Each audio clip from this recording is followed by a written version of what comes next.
name is Camila Shakur, and I am here with. Baba Charles, Professor Charles Simmons. And where and when were you born, Baba Charles? December 20th, 1941, River Rouge, Michigan. River Rouge, Yeah. Michigan. Do you know the story of how your family got to Detroit? They came, I do know several stories about different relatives. Um, my parents came to Detroit from, my father came from Augusta, Georgia. My mother came from Helena, Arkansas.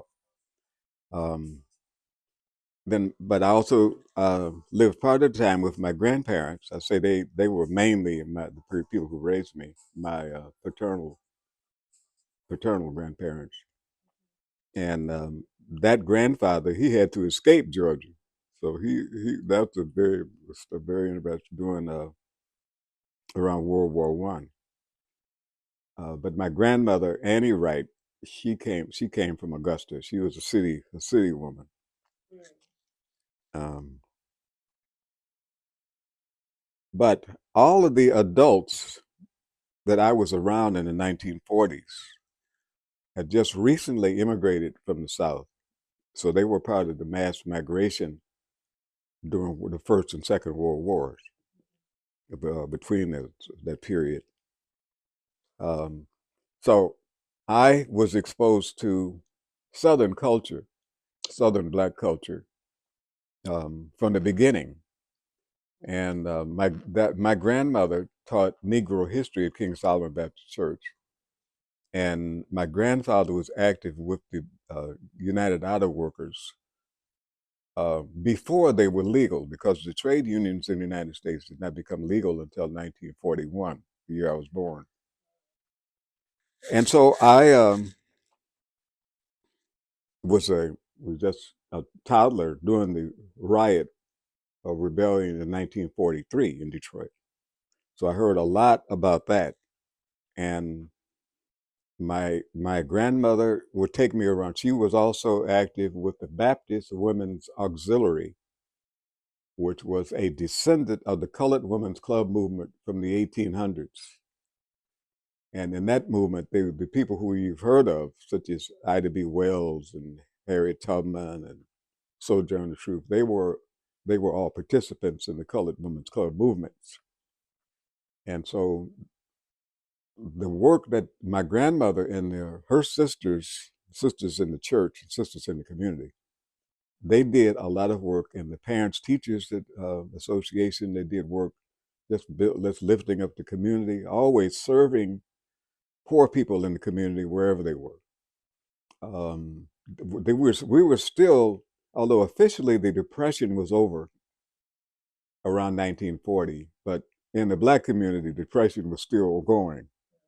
Um, so there were men who were we called them hobos. They were homeless men who rode the railroad. They rode on the boxcars illegally, but that was their main means of transportation during the Depression.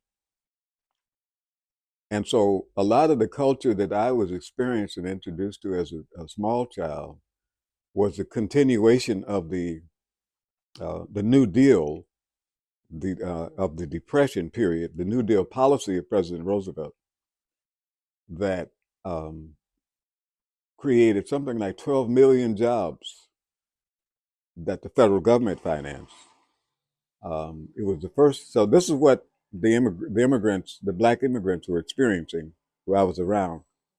They were all factory workers. Men were all factory workers, and Detroit was called the arsenal of democracy during World War II because it was the manufacturing center of the United States for war production for World War II. So Detroit workers produced the tanks, the jeeps, the anti-aircraft weapons. They produced, and not only in Detroit, but also in the southeast Michigan. They had airplane factories, um, and so all of the equipment that they made in the military The anything that was mobile was made in Detroit, and that was used for the U.S. military as well as the military forces of all the allies, because the U.S. was the center of manufacturing. And so the work had been before World War II, um, factory workers and any other type of industrial workers, they got paid. There was no standard, so um, you had no rights as a worker. And so this was a part of the Detroit culture that most of the people who were coming to Detroit in mass from all over the country um, were coming because Henry Ford issued a call saying that workers in the Detroit factories would make $5 a day. Unskilled workers can make $5 a day. And that was the highest wages in the United States for unskilled labor. And so we went from a period of being peasants, basically, sharecroppers and peasants throughout the country, um, and to being working class members of the heavy industry in Detroit. So I grew up. All of the men in my family, in an extended family, they were all factory workers, regardless of what else they did. And the women worked at home and in the community. Now there were some women in my family, including my mother and a couple of aunts. They also worked in the auto industry because the women were not allowed to work in the plants up until World War II. Um, because now keep in mind now, when in 1940, most people in the United States were still farmers. That included this neighborhood in Detroit, and Northwest Goldberg was a factory workers residential community. And see, on the same block where the house is now, that the house is, um, it was an integrated factory workers community. It's very hard to imagine that during that period because there was also a period of segregation in the country. But I mean, Detroit was not officially segregated, but there was a lot of discrimination and unofficial segregation that was happening. Um, so I would say that part of the culture of our community was labor culture, labor that of the factory workers' labor. Um, so you're talking about people who just came off the farm, who probably had been sharecroppers, many of them, which meant they only made $100 a year, maybe zero a year. Maybe they were in debt every year because all the company, their bosses, the property owners, the plantation owners, also owned the stores that you had to buy everything from with their script or whatever they used to as currency. And so they weighed the cotton, they counted whatever you produced. They either weighed it or counted and decided what they were going to pay you. And then whatever they paid you, they deducted that from what you purchased in the store throughout the year. So you generally didn't make any money. And so it was just a step above slavery. So although we say slavery ended with the Civil War in 1865, vestiges of enslavement continued, and the working conditions were very much like the slave society, except they didn't stand over you for whip. But uh, wage labor had a lot in common with slave labor, still does. Um, so the neighborhood that we're focusing on, my family moved to that neighborhood around 1954, when King Solomon had just moved on 14th and Marquette. So we were really following the church when we moved there. And the church itself was and is still a center of culture in the community, along with Motown and say the Northwestern High School, McMichael, and other institutions there. and further down, New Bethel, which New Bethel and what became the Shrines of the Black Madonna, all in the same general region. Um, but at the church, this was going on when we moved. We moved there. We had an enormous facility for a black community. I mean, it was we purchased a church from the white organization, a church called Temple Baptist Church, which was a major, um, it's a major, large white church, Protestant church that moved out of town. But we purchased their property, and so we had a huge education center. We had a gym that had um, Golden Gloves boxing competition. I even participated in the boxing thing as in high school. Um, we Did you had like it? rollers. Pardon. Did you like it? Boxing? No, I knew it wasn't for me. I was too skinny and too small. I thought I was good at boxing, just the art of boxing, but I was too small. Right? If I hit somebody, it didn't matter. But I love boxing, and I still do. But we had roller skating, and I love roller skating. So this for the young people. Every Wednesday, we were over there after school at the roller skating rink, and then we went to Arcadia downtown. But then on Saturdays, um, first we had there were movies that the minister had for young people, just entertainment. And then but later in the evening, we would have dances for the teenagers and the high school kids. So that was a weekly event that was happening at two of the churches that I know of. King Solomon had the dancing, and so did Central Congregation, which later became Shrines of the Black Madonna. Um, in the neighborhood, we also had a bowling alley about 2 blocks away from, I think it was on Vermont, maybe 2 blocks away from Wabash. Um, it's also important to know we, the young people at that time, even college students, most of us did not have transportation. We took the bus and we hitchhiked. Hitchhiking was pretty common when I was a youngster.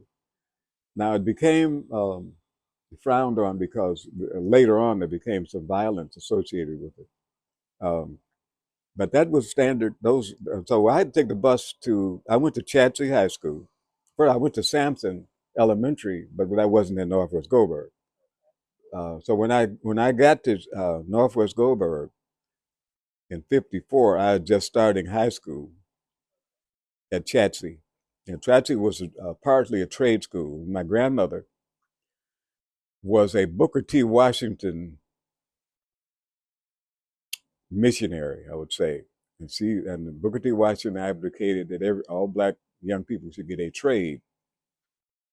And so she was kind of always talking about me having a trade. So that's why I went to Chadsey. I was supposed to go to Northwestern. That was in my neighborhood. But Chadsey was a school that anybody could go from any part of the city. Um, and most of the teachers in elementary school and high school that I had were white. In elementary school, we may have had two black teachers at Sampson that I recall. And at Chadsey, now all the students were black. At Chadsey, most of the students the black people were a minority. We may have been about 10% of the population, maybe 20%, 15, something like that. Um, most of the students, I think, were either Latinos, Polish. I think those are the other major ethnic groups that were in the school. I don't recall any racial violence at Chatsey while I was there. There may have been, but I don't recall it. But back to Northwest Goldberg. Well, I had an experience. I think I should talk about Chatsey. A very important experience, um, and it was a common occurrence, and throughout the black community, I didn't realize it at the time. But I was in an electric shop um, and we did house wiring in the shop. We had imitation house structures that you could actually, like a construction site. We would put the electrical wires all over the wherever they're supposed to go. So it was, I would say, it was a place that was very dangerous. It was too dangerous to be playing in there, you know. Now we were teenagers, teenage boys. And I don't think there were any girls in there. There may have been one girl in that class. In those days, they put the boys in the mechanical type of trades, and the girls were in homemaking. Now, if you protested something, I guess you could switch, but that was the standard. So I was with my buddies in the electric shop this day, and we were clowning around. We called it horse playing. We were, I don't know, doing all sorts of stupid stuff. And the teacher was white. He shouted at us. He said, and he cursed. He said, "God damn it, you all!" He said, "The only reason that you all are here, there's three black guys. So the only reason you're here is because he's too damn dumb to do anything else." And that's what he said, just like that. And I was startled because well, I've been called names, but I've never been called stupid. And so I went directly to my counselor, who was a white woman, and she said that I couldn't. I told her I wanted to switch out of college, out of trade, and get into college prep because you know that's where people were supposed to be smart. Okay, and she said I couldn't switch because I had not passed a certain test when I came into the high school. Now I do not remember. To this day, I don't remember what test you're talking about, but I had to accept that. I thought, and I went home and told my grandmother, Annie Wright, and she made hats for all the church women in Detroit. And I told her my story, and the next day she got up and put on that big hat and her church going, her veil and her gloves, her heels and stockings. She took me. We went on the bus or the streetcar all the way down to the school board building, and she went in and talked to I guess the president of the school board or whoever the head of the administration was. And I don't know what went on in the room, but when we came out, when we left there, I was in college prep. And so that was the first victory political or social victory that I saw. That if you put pressure and if you're determined and you're willing to go down with your decision, because you believe it's right, you fight. I mean, it doesn't have to be a physical fight, but you stand up for what you believe in, and that was the lesson that I got from Annie Wright. And she was consistent. She was a community organizer, and she was involved in everything in the church. You know, because we were in church several days a week. She was in the choir. She loved music, and she was a musician, a vocalist. She collected all of the hymns and anthems and all the gospel music, the sheet music. She had a large collection of sheet music. And the minister, Reverend Boone, was also a musician in addition to everything else he was. A lawyer, he'd been a sheriff, he'd been a professor at Langston and was a college in Texas. But he was a historian for the National Baptist Convention. Um, he brought in speakers regularly. I would say not a month would pass where we didn't have a major speaker come to the church who was involved in civil rights or local politics dealing with social justice issues. And people from the NAACP, that was the only civil rights organization I was aware of.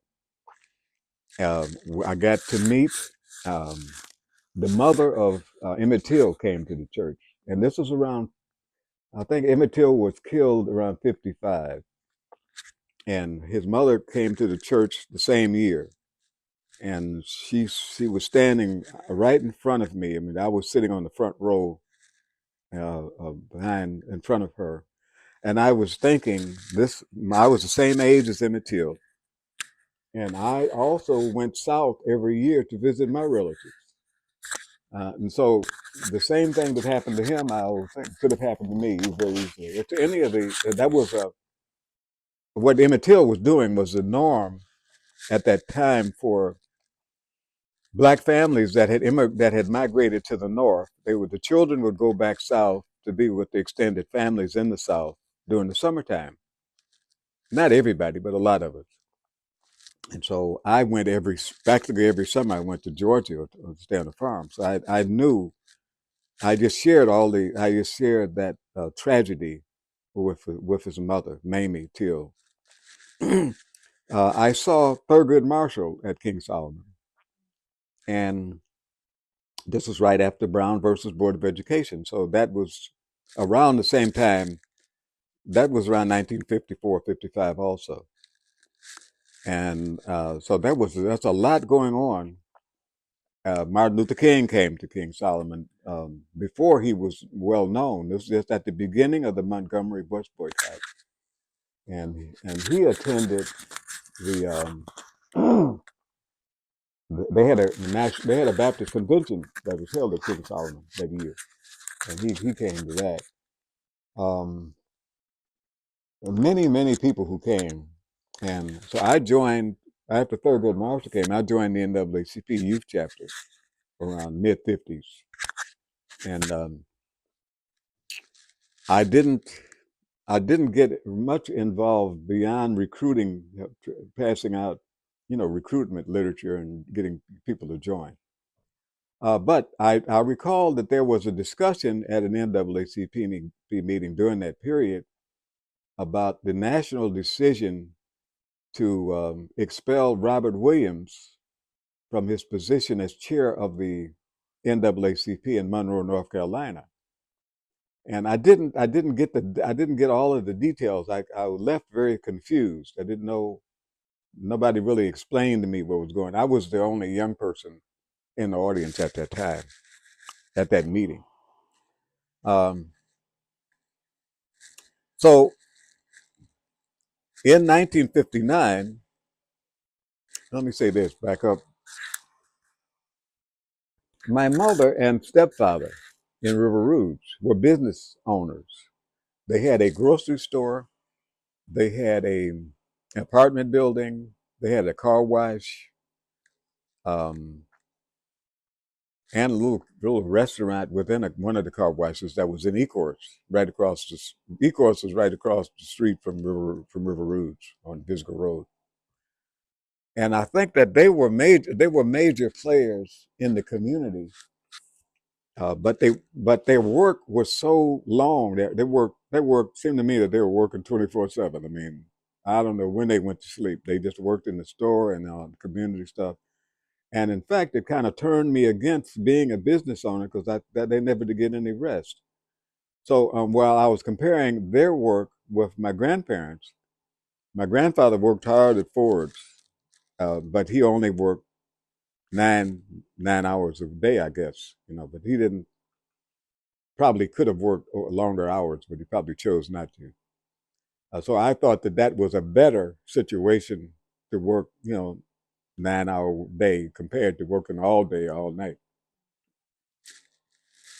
I regret that I didn't understand the difference. So my experience in the Air Force, um, and I joined basically with a teenage mentality. I thought, well, we get to travel. I'll be able to go to school free, and the girls like these uniforms. I mean, it was a 17-year-old mentality, which was the norm. And I wanted. They said I could be in the Air Force band, and all the time they promised. But I went to Texas first, and I was there in basic training. I don't know, 8 weeks. I don't know exactly how long it was, but I went directly from Texas to Mississippi to electronics training school in Biloxi, Mississippi. Lord have mercy. Now I knew the history of Mississippi was very, very brutal and bloody, and the Emmett Till and recent history, and it just had a long history of lynching and slavery, and they were the leaders in the Civil War, everything. And so, almost as soon as I got down there, they started having sit-in demonstrations in the city. Um, so I recall one day I was in, and now the barracks at the school I went to, the electronic school, was about 6 months, 8 months long, I think, and it was like every day, 6 days a week, 6 hours a day. We were up at 4 o'clock in the morning. You at school at 6 a.m. So from school from 6 a.m. to about noon. Then we come back home, do homework and stuff, play around. Um, so my unit was mostly white, and I think there were just a handful of brothers in that outfit. But across the street from us, in another in a large barracks, it was full of black brothers in the also in training. They were in a different program. They were in a different type of communication system that's obsolete now, and their program was much shorter. It's only like 2 months. But if there was ever a conflict in my barracks or in my unit, we would call for help from across the street. Um, so we were told there was an incident where in my barracks um, a black airman was a roommate with a white airman. That was common because I had a roommate too. And so they were close friends. At least they got along well. But one day when the white guy wasn't there, his girlfriend, the white girlfriend, came to visit him from the city. She came, and so apparently she had also met the brother, her boyfriend's friend, roommate. And so he wasn't there, and so she was talking to the black guy, just briefly, like where is he? And I don't know what it was, what they said, but it was a very short interaction. And it was outside, so everybody could see it. If they were in their barracks looking out the window, they could see this couple. And so the white guys were just enraged. They started yelling, nigga, nigga, nigga, nigga, nigga, all, in their barracks, and in my barracks, shouting down at the brother. And at that moment, the whole barracks, like the whole barracks came out. All the brothers across the street came over and rushed over here. Well, um, the white people who had been calling them saying niggas, they just disappeared. But that was just an example of the type of unity we had in the response, if it was necessary. Um, now I've gotten off the Northwest Goldberg. This is all during the period, but you can leave out stuff if I'm get off the point. I think it was very important. The Mississippi experience was very important in my political development of really seeing what the true nature of American society.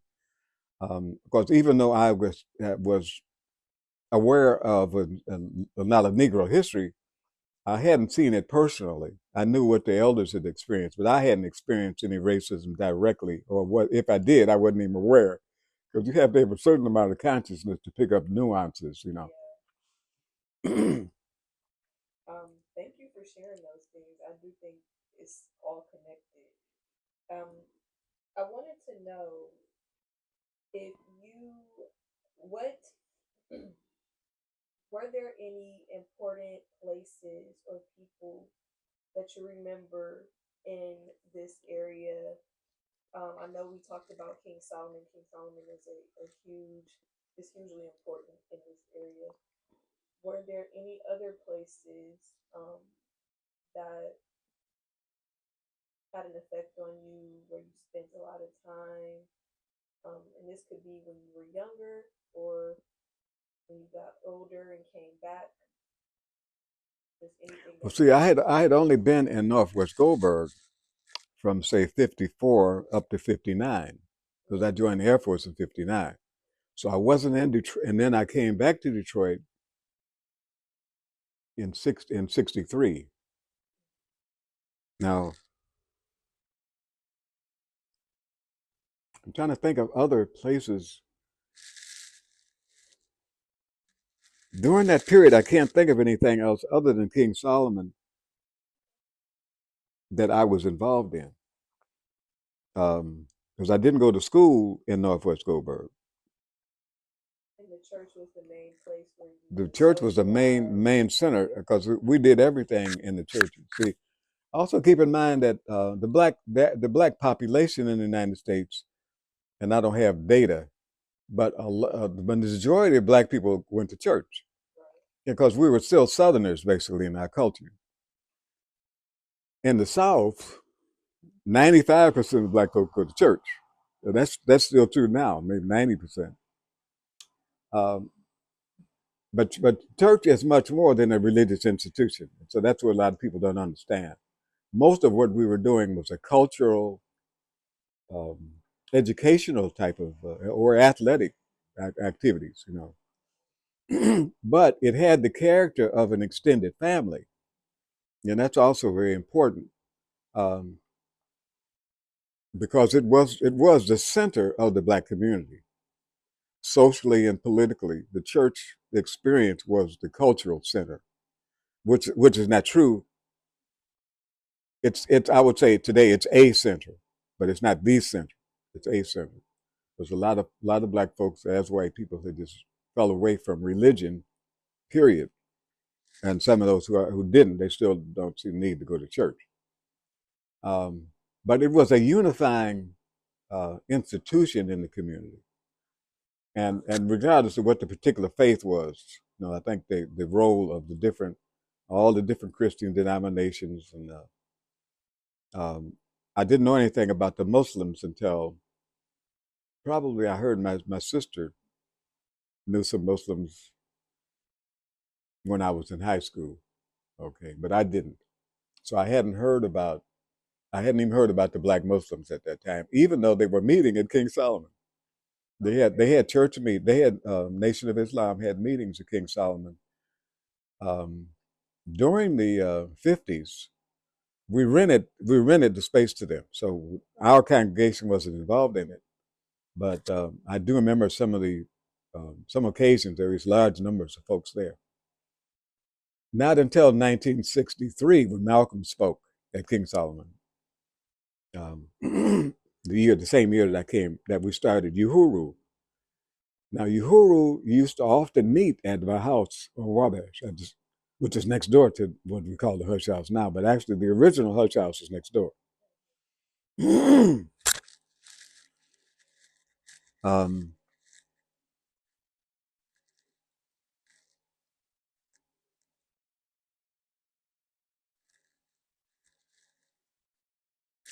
at that time, other centers emerged. I'll say this Central Congregation Church, Reverend Clegg, who became Jeramogi. He was still a minister in the standard Christian church. I think it was a Lutheran church, I think. But he changed that to the shrines of the Black Madonna, introduced Black Christian nationalism. And he was a part of another political organization called Group on Advanced Leadership. Um, Now, this group met often at central congregations. Sometimes they didn't meet at King Solomon, although later, well, we did. We had another organization that emerged more recently, I would say about 20 years ago, 25 years ago, called Committee for the Political Resurrection of Detroit, CPR we call it. But that's a different historical period.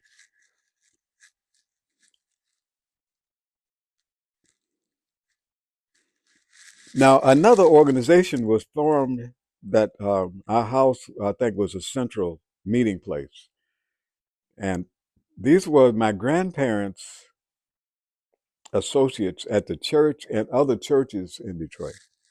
It was called the Michigan Christian Industrial Social Club. It was um, a savings club that they did because at that time, even in the 50s, black people didn't have insurance. We didn't have an insurance company. Well, Great Lakes Insurance Company started during that period because my sister worked for Great Lakes when she graduated. Now, my sister graduated from Cass and then went to Lewis Business College, which was owned by a black woman had started the school. It was only black school in Detroit, and it was very much like the historical black colleges in the South, except it was focused on business, and it was a very successful school.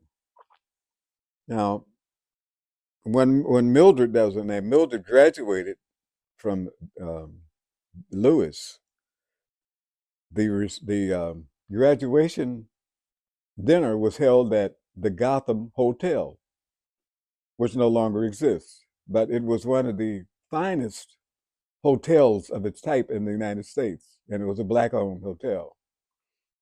All of the entertainers of that period, entertainers and athletes, celebrities, black folks would go, and this was doing this because it was segregated still.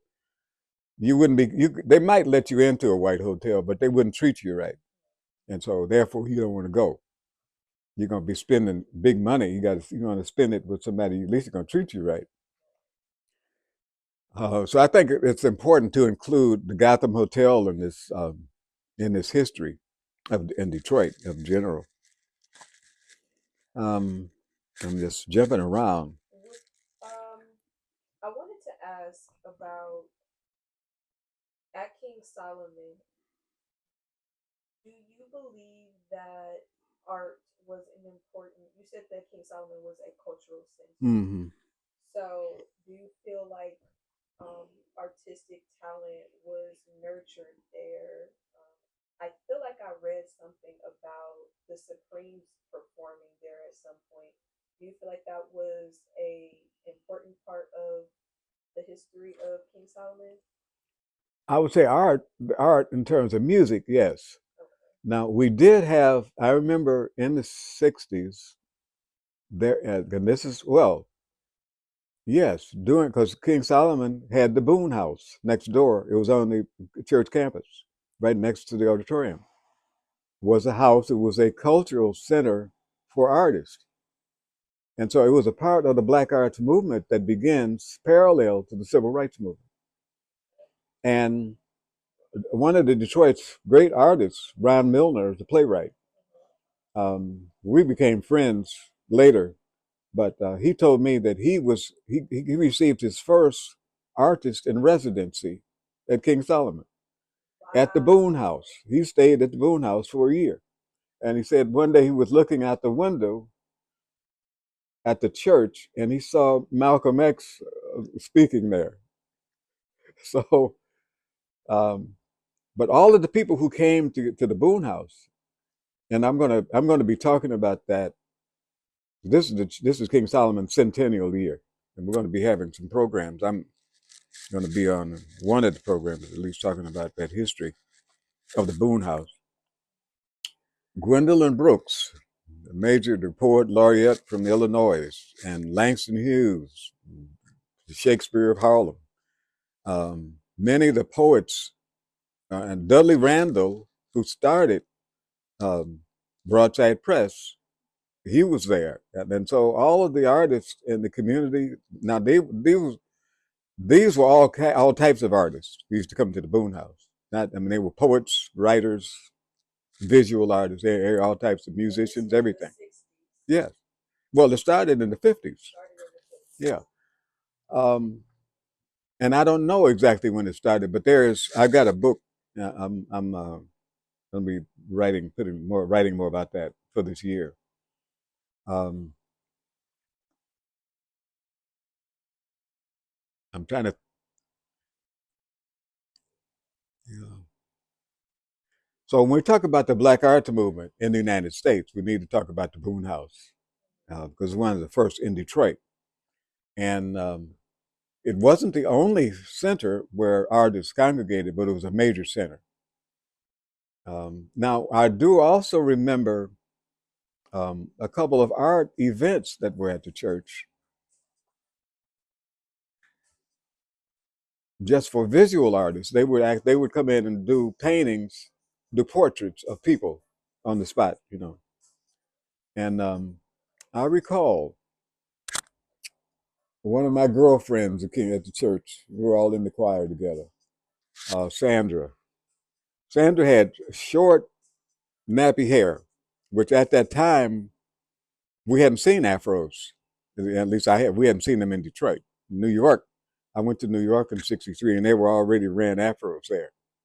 But Detroit was behind, and so that meant that our concept of beauty was behind. And so Sandra was dark, um, the nappy hair. She was a great. She was a very good singer and dancer, and she taught me to dance. Um, but she had her portrait done, and I remember the artist just raving over her because of her hair. They understood the naturals. We didn't, and they were talking about how beautiful she was. She had African Congolese type of African features, and they were just praising us. That was the first time I saw that because I still had the Western values of indoctrination. For example, when I came back from the Air Force, I looked on my dresser and there was an envelope with a stamp on it addressed to, I think it was Ebony Magazine. You know those in the museum we had the panel about skin lightener. Yes. Well, I was sending off for some skin lightener. Me, I had the dollar and a half or whatever was in the envelope going to purchase some skin lightener because I accepted the view. White is right. If you if you're brown, you can hang around, but if you're black, get back. That was the community slogans that we used to hear all the time. Now, I don't remember that being practiced in my family, but I suspected my grandmother had this color cast thing in her because she was a little kind of fair skinned. And she referred to Sandra, she was that nappy haired girl or something like that. But I, but, and I suspected that it was a racial the whole thing, a bundle of negative stuff in that statement. Um, so it was the Western values were still dominant in the black community of beauty, very important. Um, but so I saw it first at King Solomon. The first hint I had, well, black is beautiful. We hadn't gotten that far with the music yet. James Brown didn't, Black and I'm Proud. That came out 20 years later. Well, no, not 20. That was around mid 60s. I was at Langston when that came out, 66. But the first distinction for understanding dark skin and nappy hair being beautiful happened at King For Solomon. me, yes, For you yes. at Now, King now there Solomon. were other things at the church that contributed to my knowledge, but not about color. Um, See, the minister he looked like he was white to me. I mean, he was very fair skinned man, but he identified as black as you can be, his identity. But his physical appearance, if you had seen him out in the street, you would say, that's a white man. His wife even looked more whiter than him. But they were all the Texas bourgeoisie was very fair skinned, as was the black bourgeoisie in most places. Um, but what he had in his office a very good library. I think it was the first personal library I'd ever seen, and he had pictures on the wall he had Booker T. Washington, W.B. Du Bois, George Washington Carver, Harriet Tubman, Ida B. All those people were on the board in his room. And he had books. So when I would go in his office at will every time, and I was just a kid running around the church, but I would go in his office. Hey, Reverend Boone, tell me about this. Now he would be busy doing something probably, Sometimes he was in the audience to interrupt the meeting. I just go, Reverend Boone, you know, it was wild. But he never, when all of the adults say, sit down and shut up, you know, stop running around. Boone would always say, let him alone, let him be. That's okay. And I was very, I was very disruptive in church service once. More than once, my aunt told me that he was preaching, and we were up in the balcony looking down at him, and he started talking about the evils of gambling and drinking and all that. And so I stood up and said, "But Reverend Boone, my folk, they play cards at our house and they drinking whiskey, and you know I was pointing, they called everybody out."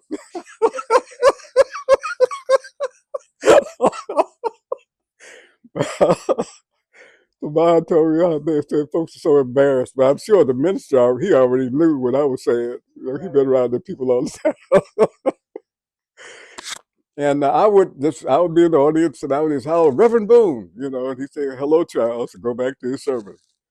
So I had a very unusual upbringing, I would say, in that environment, which was a part of my home. The church was a part of my home, as well as my house with my grandparents and my home in River Rouge with my mother and extended family in River Rouge. Um, Now, when I told the story to a white friend of mine, and she said, you came from a broken, that was a broken." No, it wasn't broken. This was the black folks have an extended family arrangement that maybe Europeans don't understand, or they don't practice it. But my family was all the cousins, and I mean anybody, when adults would introduce a new adult to us. They would say, "This is Uncle Joe, Uncle Auntie so and so, cousin so." Everybody was a relative, and so as a kid, I had a really difficult time trying to figure out who was a blood relative and who was not, and whether it made any difference. Usually, it didn't make any difference, and so that's why I developed this habit. Now I adopt everybody in my realm. This is cousin so, grandchildren, everybody's family. And I think that is something that's very important for us today, because a lot of people don't have the blood families. Some have none, and some have one or two. They don't know their grandparents. So we've had really a degradation of the families, and the families have always been under attack in North America. And so that's a history of the outcome. Um, I forgot your last question. Well, I feel like you answered it, but we can move on to this one because we're at about 50 minutes now, and I don't want to keep you too long. Um, how has art changed Oh, the or art. Yeah, I guess that. I affected guess this that. neighborhood? How has art changed or affected this neighborhood?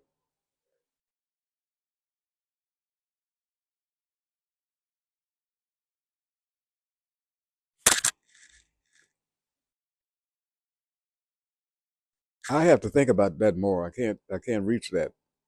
That's fine. Hmm. I have another question. Maybe this one will be a little bit easier to answer. We talked about King Solomon and the Boom House, which is great. I really need that information.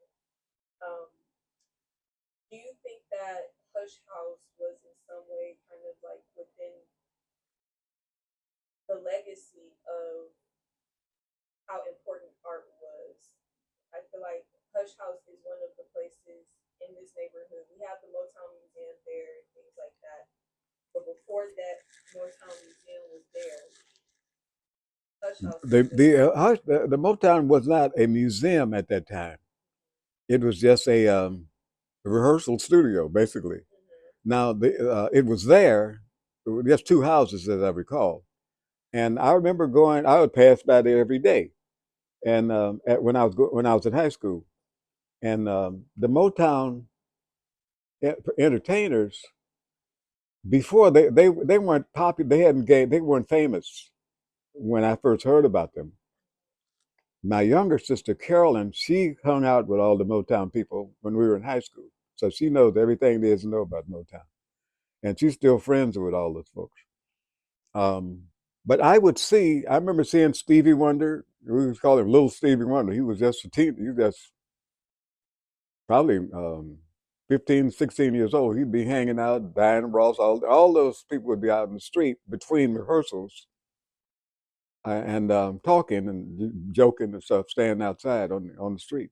And they came to the house party. We used to have house parties in high school, and we didn't have any big halls to rent. We didn't have no money, so people just turned on some lights in the basement and put up some little decorations. We would come down the basement and party. So the Motown people would come to they came. I mean, individuals. They didn't come as a whole, all Motown, but individuals would come to the house parties, and it was normal. So in that sense, I would say the art had a deep influence on the public, on the black community, um, because they were part of the community as neighbors and as fellow students and everything. So they were peers. Now this is before they got famous, but they were on the way. Um, so I said during that period, um, we didn't think of this as art. I don't know. It was a long time before I understood all the various components of what art is.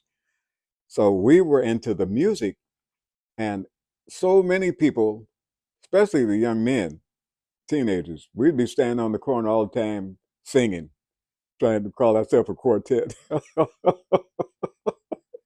Anytime you got three or four brothers together, they're gonna start singing, imitating the Temptations or somebody.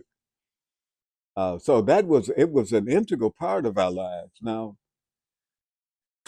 the gospel music at King Solomon, to go back to the church, the gospel music uh, was not accepted on a moral basis in most of the black churches in the 1940s, I would say 50s too.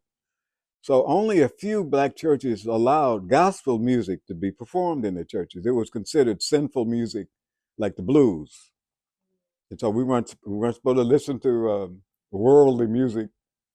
But I mean, everybody did. I don't know why they had such a rule. And you couldn't really. I love the blues and I love gospel. And I'll say if you remove the lyrics, you couldn't tell the difference.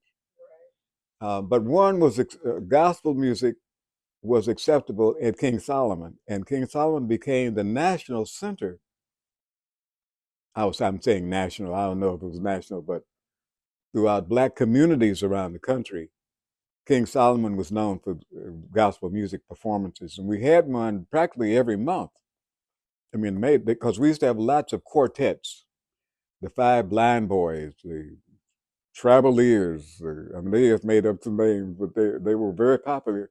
But the Ward Singers, Mahalia Jackson, they all came to King Solomon, and Aretha Franklin, um, her well, the National Gospel Music Association started at King Solomon, and I have one of the brochures from that organization, and so I would say that was a major um, a major influence on the community was this gospel music because the gospel music was more working class. See, the spirituals was the music that was accepted by the white establishment. And so in the black colleges, they could sing spirituals, but they had to use the style of the white churches. You just sing, you don't move nothing. Now you can move your hands a little bit. That's to show emotion, but that's a limit. You can't do all the stuff and shouting and all that black folks do. And so that the gospel music, I think, was probably the Baptist church contribution to the really the democratization of the whole black church, because the Southern spiritual songs was acceptable music for good people because you weren't supposed to do much make too much noise, don't move around, don't express emotion. That was the white style, the European style. But the African style is totally it's a whole body experience, and so that's a very important thing I think to come out of the of King Solomon as well. What else? What else did you ask? Um, I want to know, uh, what did this, what does this neighborhood and What? what does this neighborhood mean to you and Today. today? Mhm. Yes, and this can take into account, back when you grew up, like back when you grew up, or what it has become.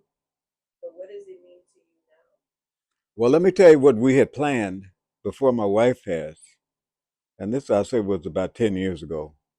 We started working on a plan to develop for housing to go on. We had architect plans. We had got it approved by the city council. We still have the drawings. But that's when my wife really got, you see, Sandra was the major force at the Hush House because she was there 24/7.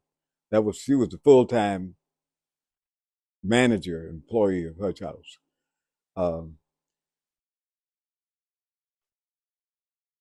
and so, what the day to day experience, I was working full time at Eastern up until 10 years ago, perhaps. So I was sort of a part time Hush House person compared to my wife. Um, Now, assuming that she had stayed healthy, or that we both had stayed healthy, but I think we might have just taken on this project too late in our lives because we did have people we still had a staff of volunteers that we could have passed it down to, but it was becoming a major, major, major project.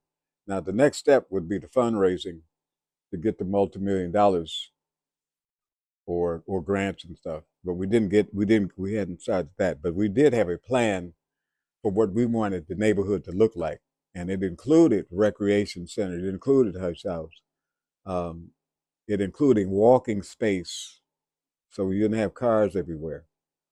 And I had to find that paperwork and show it to you. I think we found it, when we were cleaning out Hush Okay. the last time. Yeah. So I did see it, and I remember being amazed by it because I'm like, I didn't know that there was such a vast vision for Yes. Hush. Oh yeah. Um, And we were planning also to connect with another museum in Georgia. Um, that we were visiting every year. We would go there, and they would come here, and it was a museum out in the woods. What's the name of that town? It's a small town near Savannah, but we visited museums all the time, and most recently we got invited to Ireland. We went to visit museums there and to speak about Hush House. Um, but before that, because the museum, the exhibits came into being in 1987. And that's when we started, not 87, 88. That's when we started traveling in 88. Now, I consider that the museum on the road. Now, so we say the museum just started, 20 years ago. I include everything we were doing at Howard and in California. I include all that to be Hush House. That's the way I look at it, going back to 87, 88. Um, but it was for two people who had no experience with museums, but we had been studying Black history, I would say all of our lives. So Sandra really she started out in the movement. She was associated with the Black Panther Party in Detroit. So we had some type of mixture of Christian revolutionary thinking, which the white folks called is that what they call liberation Liberation theology, theology. and that was one component, but also socialist thinking was and still is forefront in my mind. Socialist and Pan Africanism. So we had a blend of all those different types of ideas, and those are still my views. I mean, I'm still associated with all those things, with all that thinking. Very simply, I'll say I want to remember as somebody who fought for justice and peace.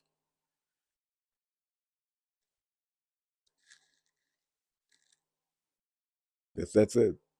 I That's would. it for me. That's good enough for me. Thank you so much. I appreciate your time and everything you've shared and everything you contributed to Black Detroit and Detroit at large. I should have a couple of books coming out this year. And what will those books be about? What are they The all about? first one is the first in order of publication will be the Cuba book, and that's about my trip to Cuba in 1964. Um, and the second one will be about my, I think the title I think will be the black family, the black Detroit black family confronts the arsenal of democracy. I think that's the title. It may be changed. The Cuba book may be called Good Morning Revolution. That's what I want it to be. Although that title, Langston Hughes used that same title, so I may not be able to use it. So those are 64. Actually, I left. I was living on Wabash when I went to Cuba. Yeah, so that's a part of Northwest Goldberg history. When was this? How old were you? I was 22, 22. Is it 22. when you were working I was working at at, Mohammed Speaks? no, that was 10 years later. I was working I was working for Uncle Hank, Henry Ford, throwing steel in on assembly on the stamping plant. One of the factories, I worked in several different factories. Before I worked at Ford, uh, Rouge stamping plant, Dodge, Maine, um, How did you get to Great Lake Cuba Steel. at that point? Well, we started this organization in '63, Uhuru, and so Uhuru is part of my life. I was living in Northwest Goldberg when we started Uhuru. That's where I was at when I came back from the Air Force. Okay, and so we were protesting just about, I would say at least every 2 weeks. We were having to protest about something in Detroit about racism, mostly employment issues because they wouldn't hire black people. Even the supermarkets, the white supermarkets wouldn't even hire black folks to be stock clerks or cashiers, and that sweep up the place. And we were shopping, we were spending money there, couldn't get a job, and so we were protesting regularly. And then we protested about police brutality. And I remember this doesn't have nothing to do with Northwest Goldberg, but we had a protest once about police brutality at Wayne on Wayne's campus, and we could not get the black students to come out. I mean, we were so pissed off at them. And there was a white priest, Malcolm Boyd. He became very famous in civil rights, and he he heard us trying to get there, and he went out to see the students were assembled in the television room in the student union, watching some bullshit on television, and would not come out, and they're getting their asses kicked by the police. They wouldn't come to a demonstration. The white man went, he was the priest, and shamed them. He told them they should be ashamed. The white man told them you should be ashamed of yourself. So they got up and went out to join the picket line. And and this was in 60, so we went to Cuba in 64. That must have been in 63. Or it could have been in 65 because I came back from Cuba, returned away. Um, we predicted, we said the black bourgeoisie in Detroit is so backward in terms of resistance and protest that they're never going to have any rebellion in Detroit. And this is what we said in 1964. Now, also we had the March on Detroit in '63. And I think the March on Washington was the next year. But were they the same year? It wasn't the same year. So Uhuru was involved in helping to get the youth involved in the March on Detroit. We had cabarets, fundraisers, and things, and we were all over the community. I mean, because I had my aunt's car because I didn't have a car, and we put a sound microphone speaker on top of the car and drove up and down the streets all over Detroit. Me and Max Stanford were together. He became one of the leaders of Revolutionary Action Movement in Philadelphia. Um, this was about the Cynthia Scott murder. You know, that must have been 63 or 65. But the cop said, well, Cynthia Scott was a prostitute and she stabbed the cop, but they just made up. They made up the whole thing. Um, she may have been a prostitute, but she was out. She got shot in the back. Okay, if somebody's stabbing you, you don't shoot them in the back. You shoot them in the front. If you got a pistol. And so we called for a protest at what is it, 1500 Bobian. Everybody, all black people knew that address because that was the police headquarters where they take you and whoop your ass. And everybody knew that. So we said we're going to protest at the police department. We ain't going to hide. We're going to them because we had just had a protest inside of the police station on campus. We protested, and we went to the mayor's office and sit in his office. So that's the type of attitude we had of young people in the '60s. We didn't care. You know, our position was we going down, and you going down with us. We go down. You know, it's going to be even Stephen. This was before we even heard Malcolm. So we were ready to. We were locked and loaded. And so when I see young people today, I realize, you know, different periods have different, really major different types of consciousness and organizational opportunities. But we were not. We were far ahead of the average person. This was not the normal thinking of every student, you know. But so we found who were the militants were on campus. That's what we refer to the activists as militants. And so we got a lot of publicity. I was on the staff of the student newspaper in Wayne State, and um, what's it called? It used to be called the Daily Collegian. It was pitiful.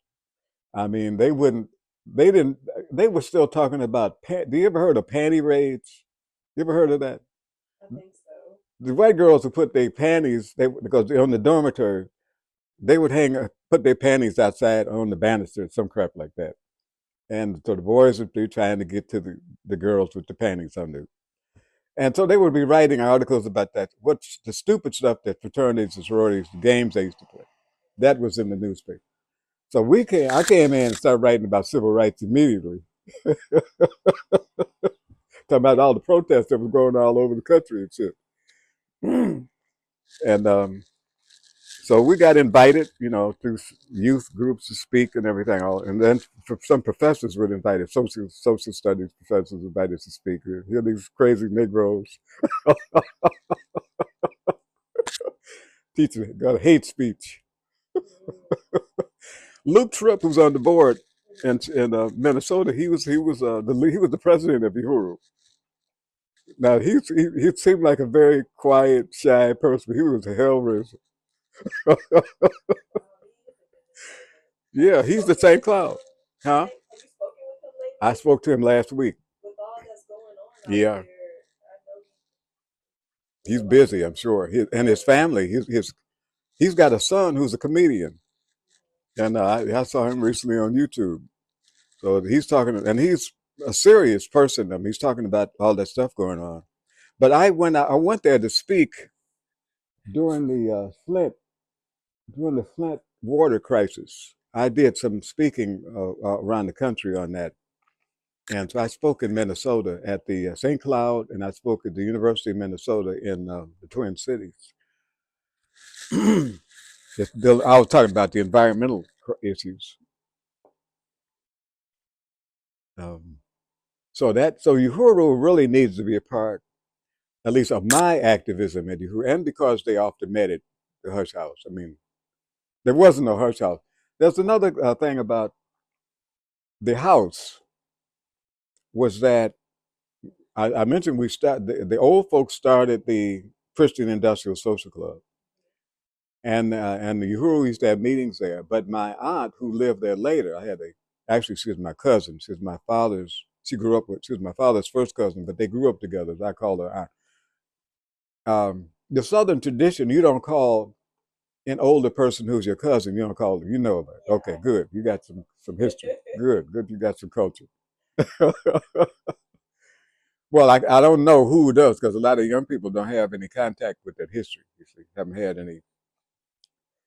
Um, but this aunt Alberta, she was a Rosie the Riveter woman also.